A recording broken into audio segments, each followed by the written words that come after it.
Pensamiento del día martes 15 de julio. Tener valor para superar los prejuicios. Zaqueo, baja pronto, porque conviene que hoy me quede yo en tu casa. Evangelio de San Lucas, capítulo 19, versículo 5. Jesús está atravesando la ciudad de Jericó y hay mucha gente a su alrededor. Entre la muchedumbre se encuentra un tal Zaqueo, recaudador del fisco, que precisamente por su profesión era considerado como un pecador público. Quiere ver a Jesús, pero no lo consigue porque es pequeño de estatura. Entonces se adelanta corriendo y se encarama a un sicomoro. Su gesto no pasa desapercibido al maestro, quien ante la sorpresa de la gente, un tanto escandalizada, lo llama por su nombre y se autoinvita a su casa.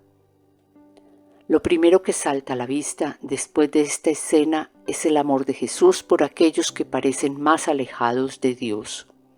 Es un amor que toma la iniciativa, yendo más allá de los esquemas humanos, de los prejuicios, de las opiniones de los así llamados bien pensantes, de las conveniencias sociales, de todo.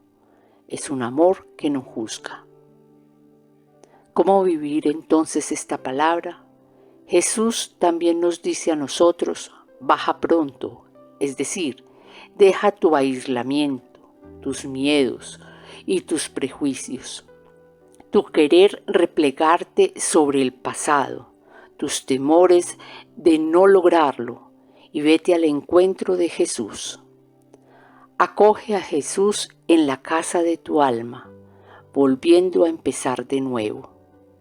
Entonces no tardarás en experimentar la paz indecible que proviene del encuentro con Jesús y la alegría que se prueba al estar unidos a Él y al construir relaciones nuevas con el amor verdadero, aquel que precisamente nos enseñó Jesús.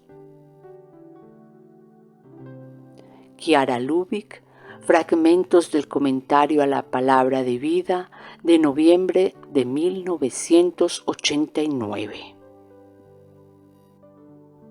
Hola, si te ha gustado este video, danos like y suscríbete al canal para recibir notificaciones. Recuerda que es libre y gratuito sin ningún compromiso. Palabra de vida, julio de 2025. Pero un samaritano que iba de viaje llegó junto a él y al verlo tuvo compasión. Del Evangelio de Lucas, capítulo 10, versículo 33.